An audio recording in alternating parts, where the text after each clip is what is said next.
guest is Don Myers. Oh, sorry. Today's guest is Don Myers, who is the co-founder of Guided Leadership Solution, who is experienced human resource leader, adjunct instructor, and speaker with a strong desire to see people and companies succeed. Dawn's candor about her mental health struggles, as well as her successes and failures, has made her a highly sought after consultant. So, Dawn, thank you very much for being here. How are you doing today? Great. Thanks for having me. I'm excited for the journey today. You're very welcome. And yeah, it's as somebody who does similar work, it's like I know it's always funner like on this side than it is on the receiving side. But you get to flip the tables today. So kudos to you for doing that. So I'd love for you to just start us off with like how you got to doing what you're doing, your story that kind of brings you here today. Sure. So I've always been involved in human resources in one way or another, just not really realizing it, which is what I find many of my clients are, accidental HR. But I really fell into it in hospitality when I took a temporary position just to hold a large hotel here in San Diego afloat, and that just turned into my career. I absolutely loved it. But as I got older, I was like, I want to slow down a little bit and want to start really impacting lives in a way that brings value to others, but really fulfills me as well.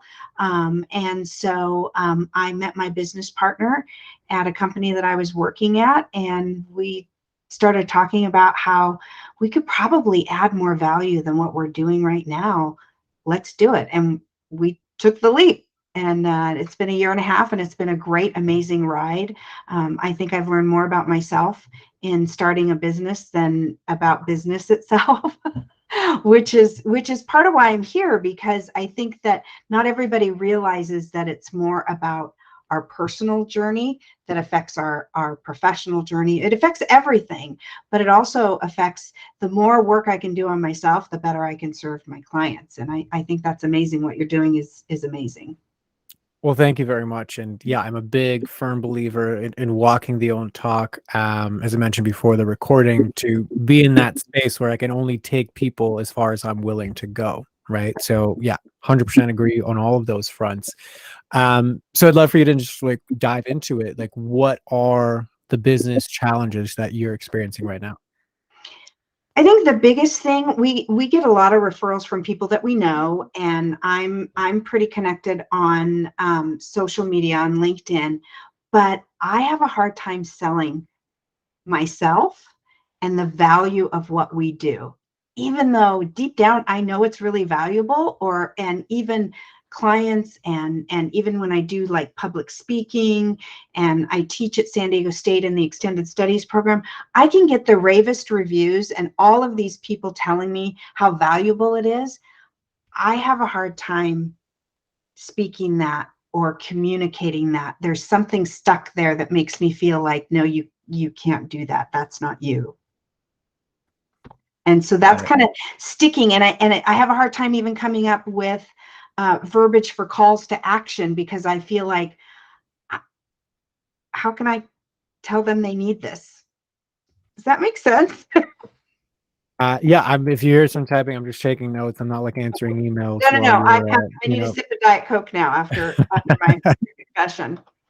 absolutely. So definitely it makes sense. I think it's more common than not, especially with experts.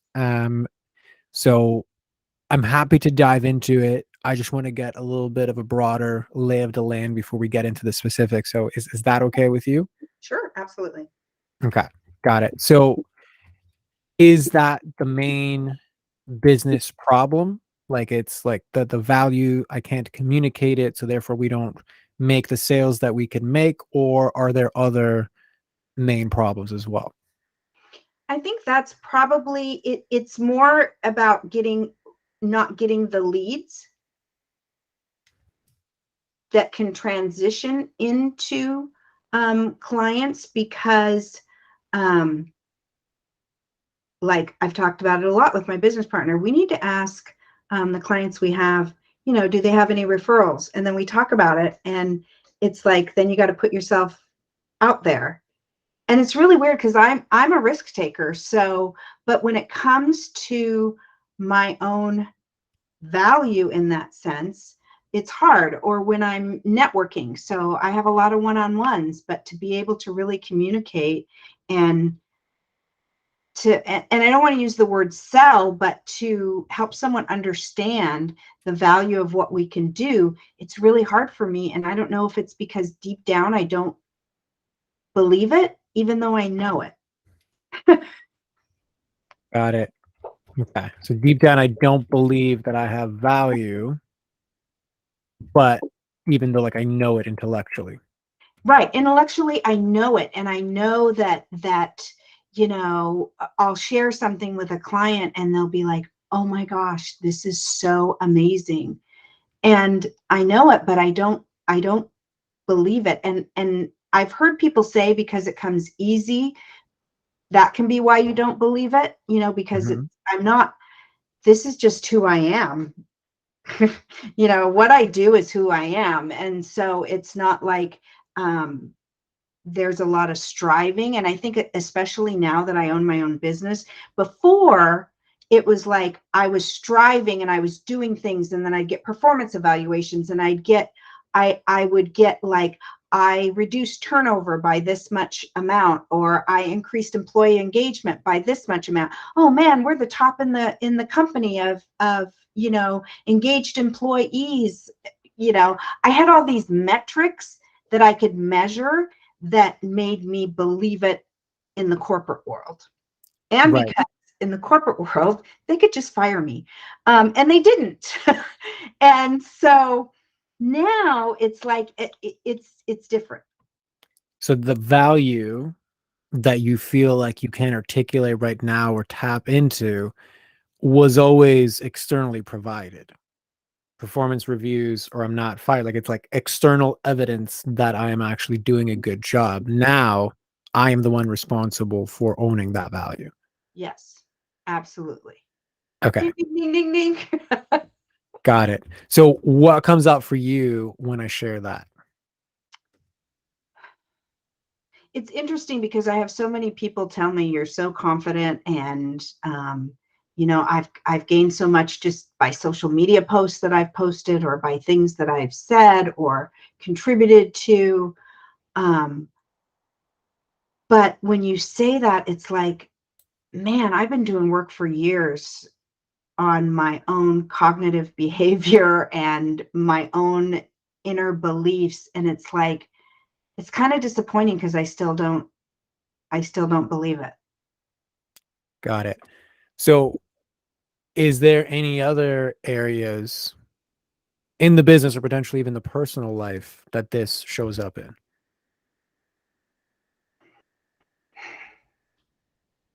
Very personal. It shows up in my own image of myself, my body image, my aging image. you know it's a good thing I can see your face and I'm down in a little corner in this podcast, because if my face were up there, which I'd have to hide, I'm looking at, okay, don't put your head that way, Dawn, because people aren't going to accept you if you're not a certain way.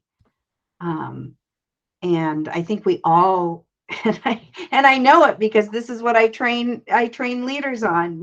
Everybody wants, do you see me, do you hear me, do you care? So we all want to be accepted, and I think deep down I don't accept myself. Okay. And when you said that last part, right, like your voice cracked a little bit, like deep down, like I don't accept Damn myself. it, I am not going to cry on this podcast. It did not crack. Just kidding. If you do, you wouldn't be the first ones. I'm just saying you're in good company. Like it I is know it's your okay. goal. It's your goal. Um, Crack the it's audience. not necessarily my goal, but if it's present, I will not stop it. You are welcome to express what needs expressing. So I just want to acknowledge that that is totally okay. So if it doesn't. Um, but I guess my question is just what is coming up for you? um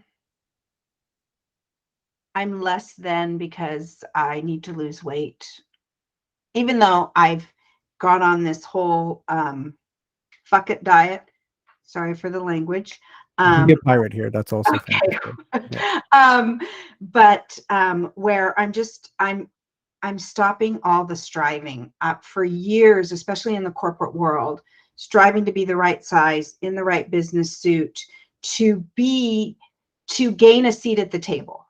And I did. I was in executive leadership for um, 18 years before I went out, 20 years before I went out on this venture. But I was always playing the part or playing the game, even though I was myself, because my personality has a way of oozing out no matter what. And even at one company I worked at, which was a luxury hotel, I don't think it was um, as embraced as in other places, but it's just me. But as far as the image of that executive presence, I worked for years to be that now that I've allowed myself to not strive so hard and to try to work on, just who I am and accepting that I don't have to be a size 4 or 6 anymore. I don't have to starve myself until I'm sick, all of those things. I'm so much happier in one way, but in the other way, I feel like I'm not as valuable because I don't fit what obviously I think I should be, and I've got to let go of that. Right. So it kind of goes back to, again, that external barometer or guidepost of, am I good enough or am I not good enough? Yeah. Got it. Okay. Um, well, firstly, again, I just want to acknowledge you for sharing everything that you're sharing. I don't know if you're familiar with my background, but I used to own a brick and mortar weight loss center for 10 years.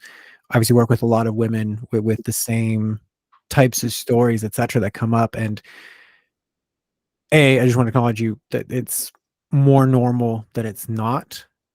Number two, you're in this interesting space where it looks like you have made a lot of like the lifestyle changes to, be more comfortable and healthy and all of that. But it's like, I've done the external stuff, but there's still that element internally of like a similar narrative. So like I've moved the guidepost, but we're still kind of playing the same game. Yeah. So does that resonate with you? Yeah, absolutely. Okay, got it. So anything else as far as this overall sentiment and how it impacts or causes problems in your business or in your personal life, or would that kind of cover the broad strokes? I think that covers the broad strokes for sure. Okay, perfect. So if we go back to kind of like where we started this conversation with, right? Like you were talking about, like one problem that we have is like I have a hard time selling the value of what I do. Mhm. So a lot of the narratives that I wrote down on here, it's like, well, people tell me I'm good, but I have a hard time accepting it. Like you can't do that. Like it's not you, like as in like you can't go out and sell. I can't come up with the verbiage for the actions, like the call to actions that I need people like just, hey, just do this. Like I have a hard time saying that. How do I even tell somebody you need me? Right. Like I know this is valuable, but like you need me. So given those like narratives, what do you generally feel when you're experiencing these problems? I'm not sure how to answer that. Um, So what do you feel right now when I reflect that back to you? Kind of confusion. Okay. So tell me more about that. What are you confused about? I'm confused at the dichotomy of it. On one hand, I think it's still the knowing and the believing, um,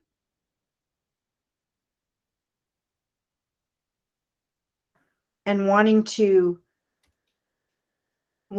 convey the knowing, but knowing that I need to have the believing behind it in order for me to really do it. Because I'm not going to sell something, and sell's not the right word, but I'm not going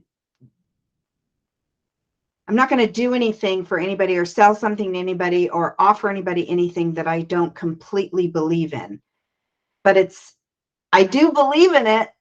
I know, but I know it, but it's that internal. I've got to believe it, that that I can do this, and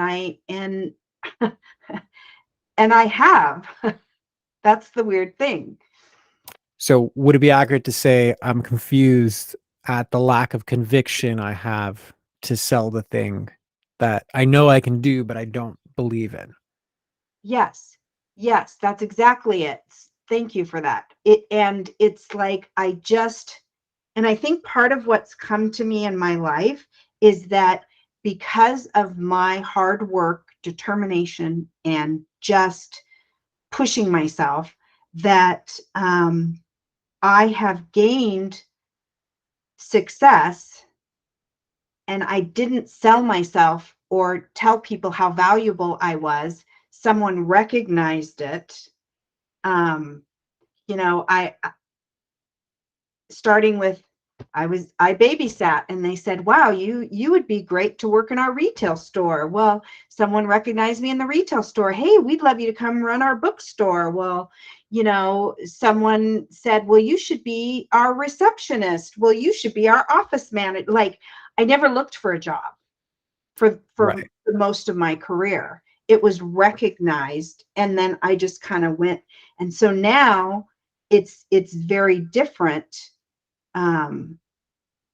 I just want to I think it's just like I should be myself, which I am, and then people will recognize that and come to our business. But that doesn't work.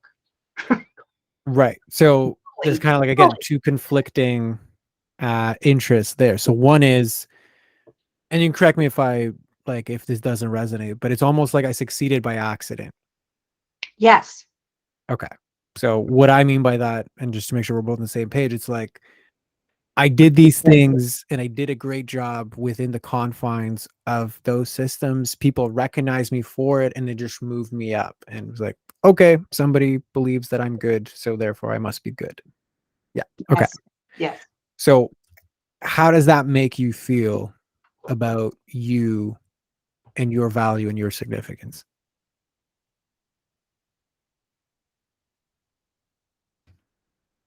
In hearing you say that I succeeded because I worked hard within those confines, is that what you're asking? Correct. So like knowing that I succeeded because other people have recognized my significance, but I don't, what comes up for you feeling wise? Hearing you say it makes me go, Dawn, you're an idiot. Why don't you believe it? Okay. So judgment, right? Like that's the first part that Yeah. comes up. Yeah. Yeah. I think I'm very judgmental of myself. And um,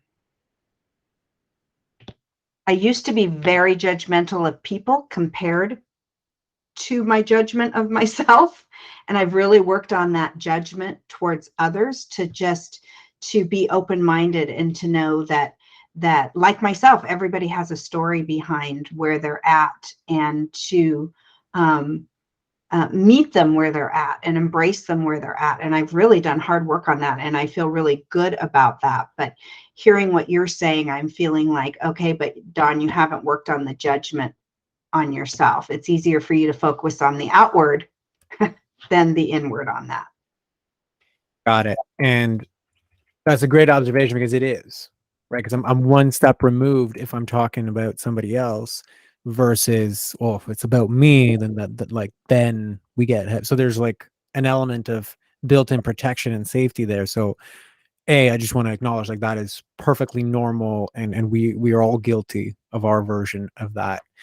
So knowing what you know now, right? So it's like I have all of these narratives where I don't really believe in myself. That's why I have a hard time explaining the value of what I do. And I live in this constant state of confusion as to like, well, I'm both believe in this, but I don't believe in this. And then I doubt and I don't doubt. So there's like a lot of these mixed up emotions. What actions do you end up taking as a result of all of this? I work really hard, and I get very close to crossing the finish line, but I don't get across it. And by that, I mean, I'll go to networking groups, I'll talk to people, and I'll even talk about what I do, but I'm not talking about the value of what I do and how I can really help people. And I In know I can some really ways, kind of help like people. hiding in plain sight. Yeah. Damn, you're good. I need to go now. Thank God it's Friday. I can just go to bed after this.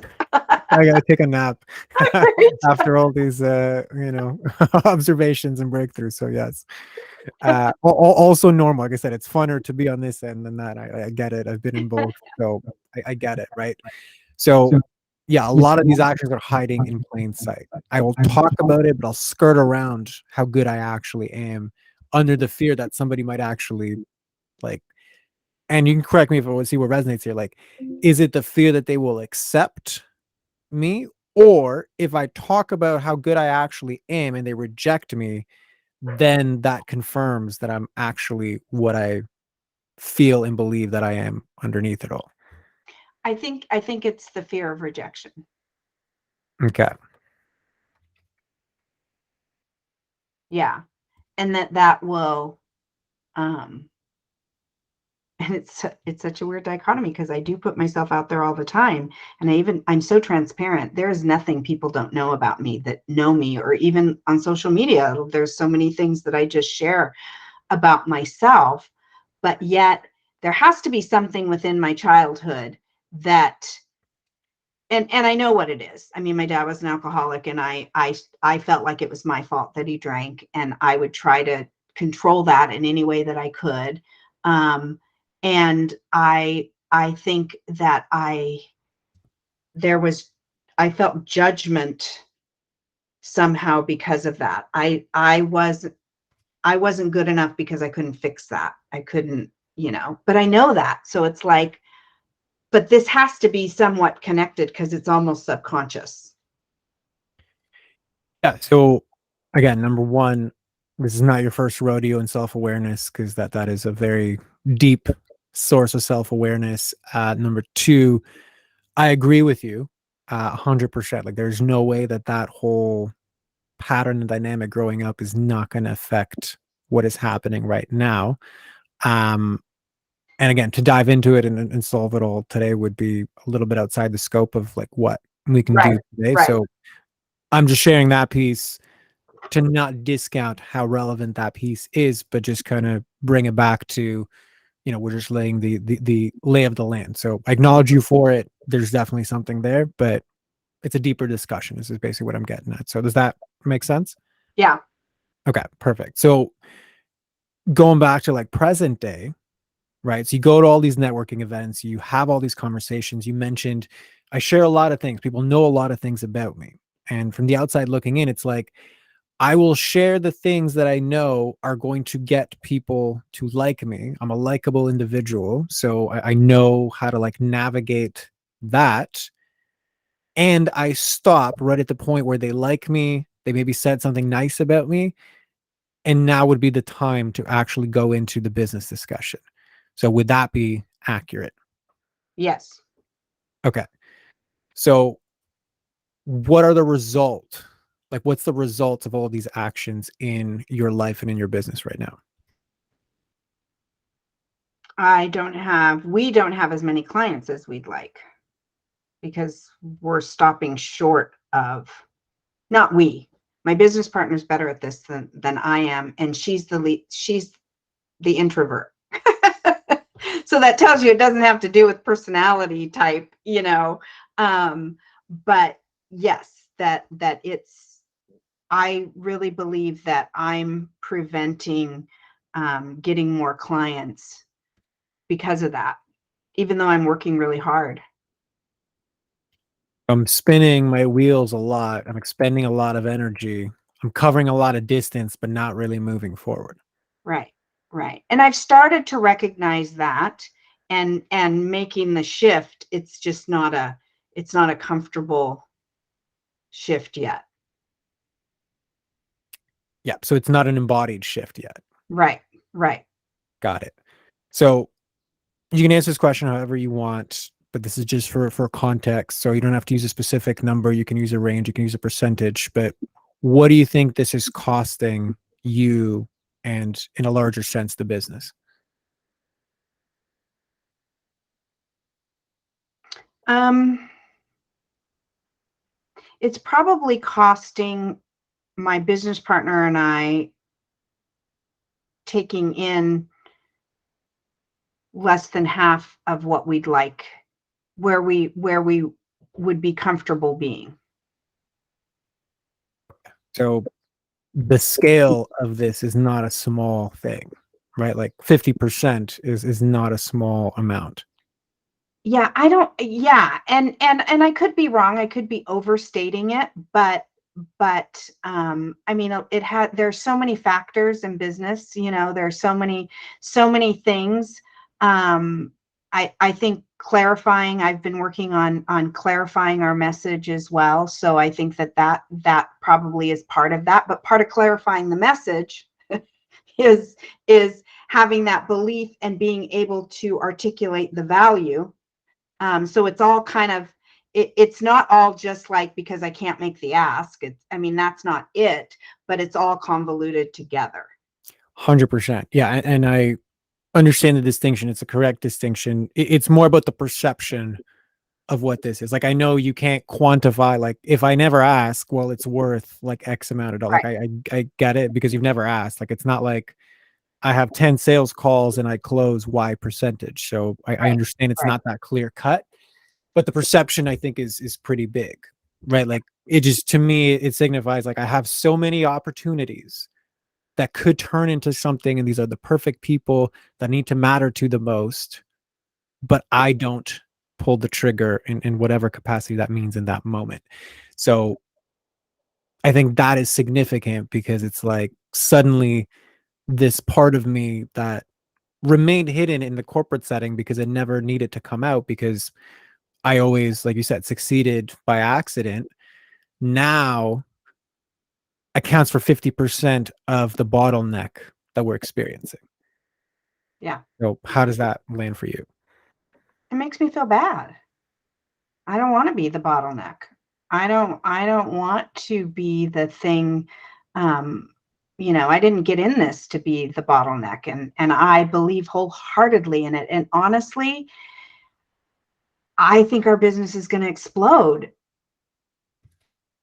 but I got to push through, not just this, but so many things as we're learning. We've got to push through the bottleneck. I mean, it even comes down to pricing. I know that we underprice. I know that, but I don't believe that we can price more. Like, it's that know and believe.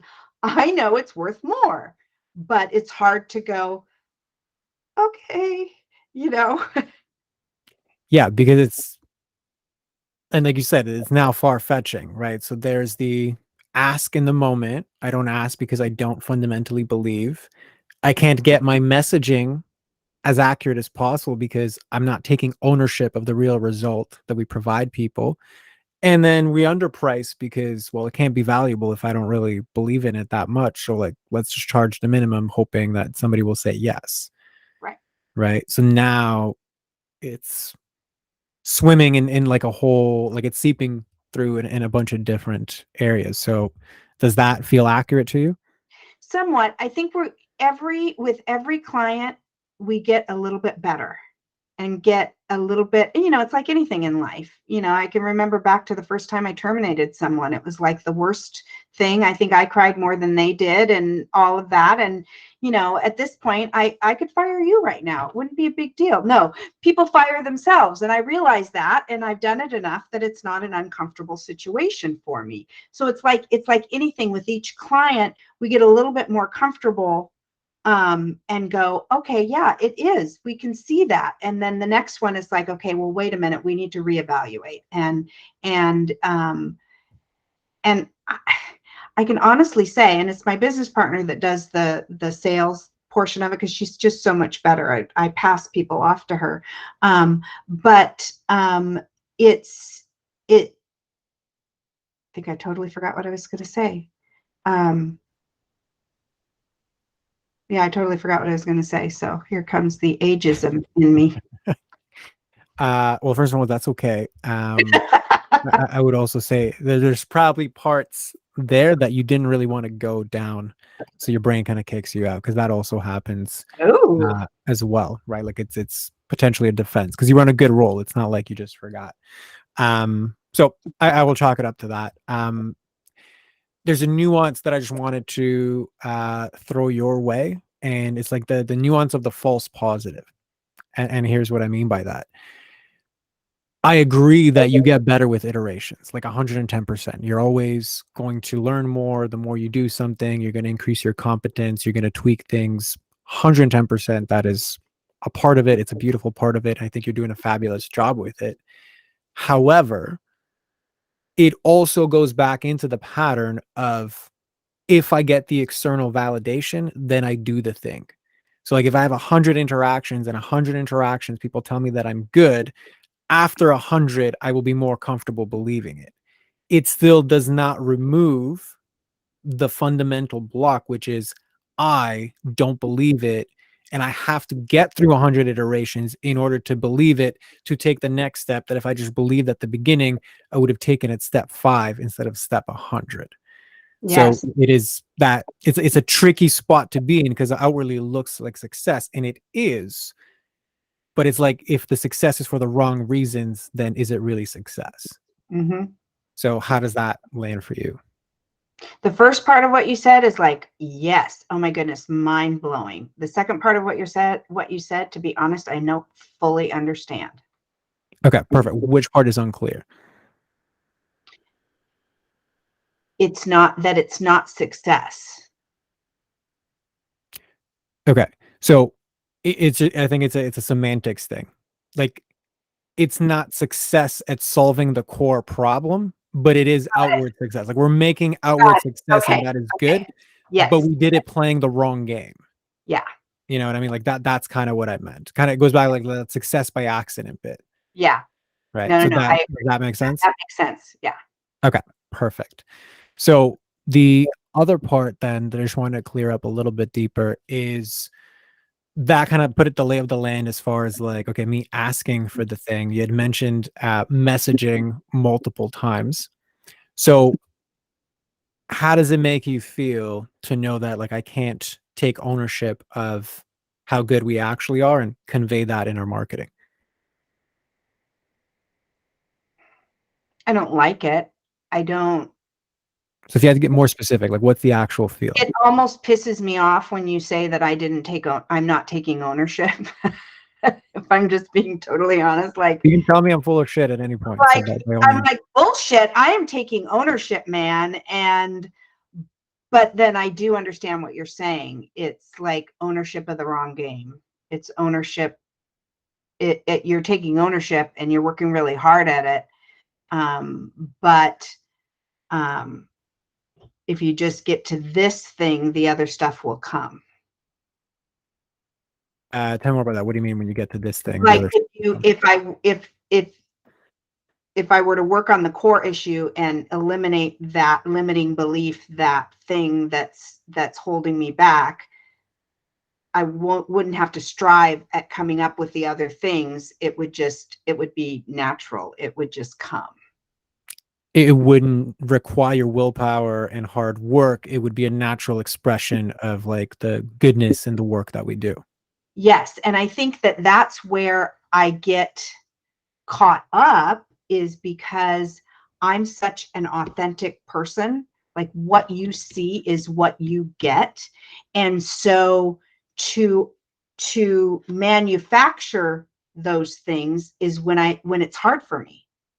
I mean, my zone of genius, honestly, is just, and it's hard for me even to use that word, but my zone of genius is flying by the seat of my pants. Like, I know you could put me up in front of a crowd and say, okay, we're going to talk about this. And I know I can command the crowd. I know I can connect. I know I can bring value. But then the reason I know is because of the outward that I've gotten, not the inward. Right. There's the external pressure to perform. So I will rise to the occasion, but it's I not me always taking rise to ownership. the occasion Yeah. to perform. I mean, since I was a little girl, I have risen to the occasion to perform. But I'm getting it now. I'm hearing what you're saying is that needs to just be who you naturally are. Let it be who, let it resonate with that's just who you are. Just be who you are. Which is easy to say, but hard to feel. Oh, Yeah, yeah, because absolutely. Yeah. if I could do it, I would have done it by now, and I wouldn't be on this stupid show. Anyway, I just agree. I would be out of work if people could just do what they say. I agree. So just to kind of close that point, right? Like I am somebody who is an authentic person. What you see is what you get. There's almost a sense that I feel like I have to fake it when I'm in these situations. Like, does that resonate with you, or be different words? to some degree, and it's not really faking it at all because I'm authentic wherever I'm at. I mean, if I'm on, speaking and that kind of thing, but I do put on a hat, um, and it's not a bad hat, um, but I think because I have suffered from depression my whole life. I have lifelong depression, dysthymia, and I didn't find out till I was 36. And I have always faked it. And now I'm at a point in my life where I've worked really hard on it. And so my insides match my outsides. And so I don't have to fake it anymore. But there's a part of that I feel faking it, I think, when I'm doing certain things that are big, because it's like, who am I? Right. Goes back to the whole I don't believe it, even though I should be here. Okay. Got Yeah. it. So there's a lot of things that circle around that bit. Yeah, we don't have enough time in this podcast, but That's fair. So I just want to close up a few more loops. So because this is so far reaching, I'm just looking through my notes right here. So one of the things you said, okay, so like I shared things on social media, but it's like, again, that to that point, just like in person, where it's all good, it's all nice, it's all valuable, but I'll never cross that chasm to ask for the sale. So basically, from the outside looking in, it's like my messaging is diluted and I'll get the engagement and the likes, but it's not serving the purpose that I want, which is to get the actual business. So number one, would that be accurate? yes, yes, it would. Although I will say that I have always networked. It's just, I believe everything flows through relationships. So even if I weren't to get the business, I thoroughly enjoy the relationships that I build, and I always get something out of them. I mean, a relationship that I met over 20 years ago, sitting at a conference, when I first fell into hospitality, at a hospitality conference, ended up being one of the people at San Diego State that got me into being on their boards and teaching for them. I mean, had nothing to do with and I think that's part of my thing too, is like, I met this woman, she said, I want you to be on my hospitality board. And I'm like, I can't be on your hospitality board because I'm learning hospitality. I've never worked in it before. She goes, no, no, no, I like your energy. I want you to be there. And that led to one thing after another, getting into HR board and now teaching at the extended studies program. And so for me, it's like, oh, that was out of that networking, um, because I met this person. And I think that is so valuable. I discount the part that I play in that now that I'm hearing 100%. myself say it. And I'm glad you picked up on that, because that was going to be my next question, which is imagine what you could do is if you saw yourself the way that other people see you.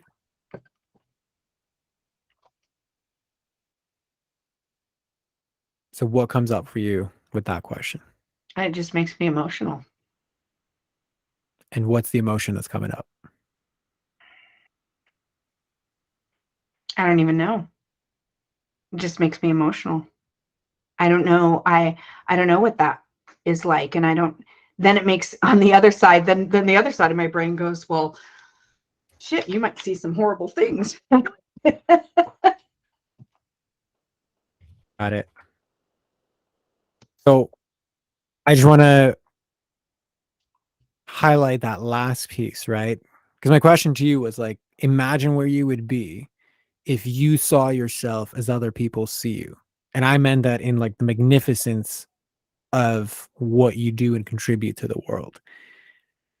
And not only did your brain not even able to like visualize what that might be. So there's not even like a what if trigger.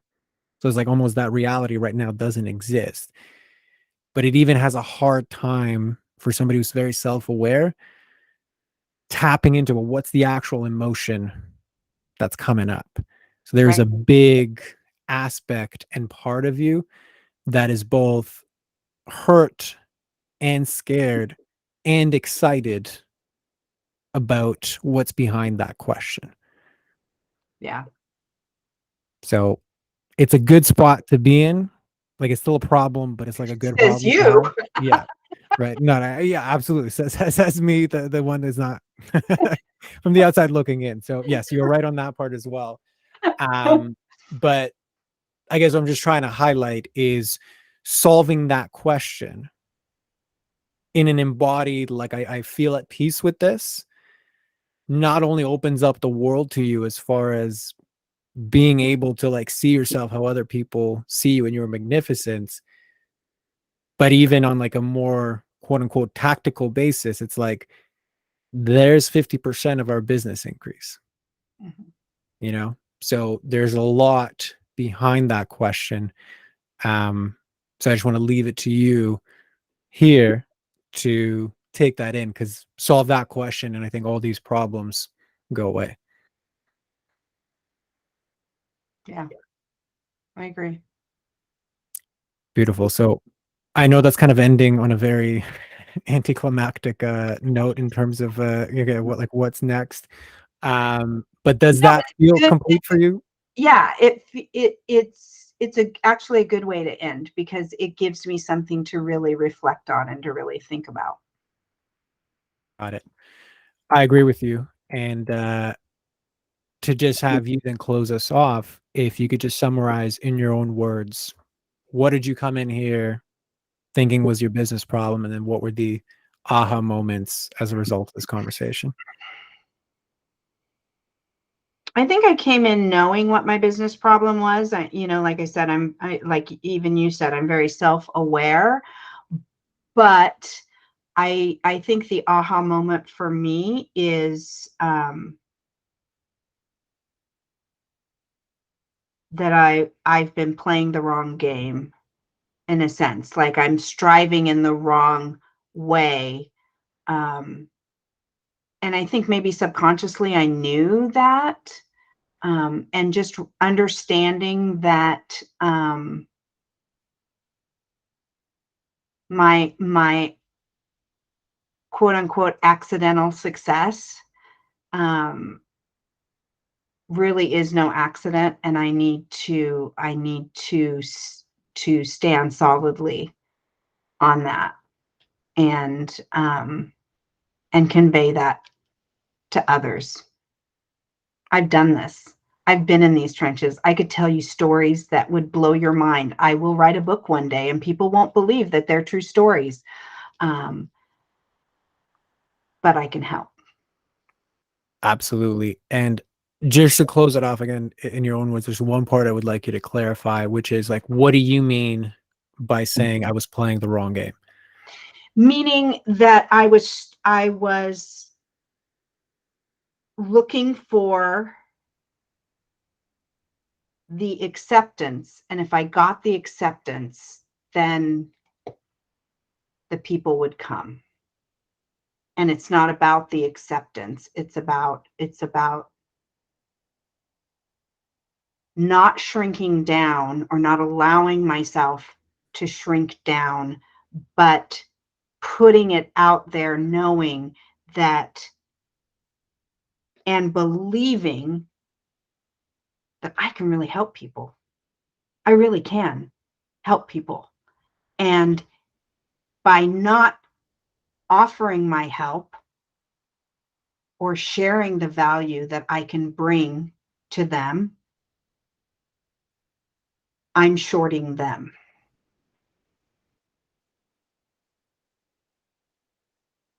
And that's a motivator for me.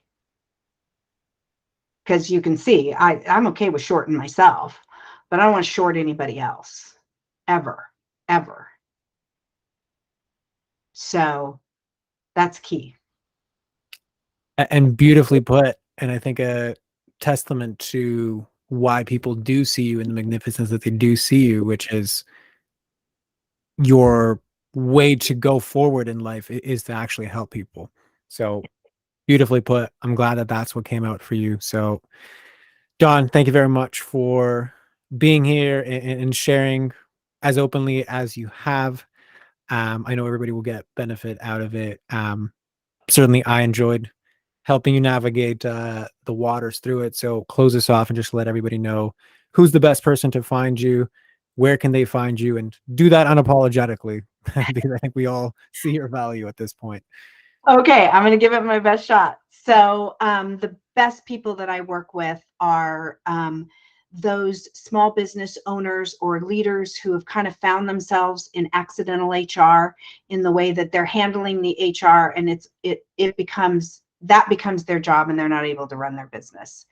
And I know I can come in, my business partner and I can come in, we help them in all aspects.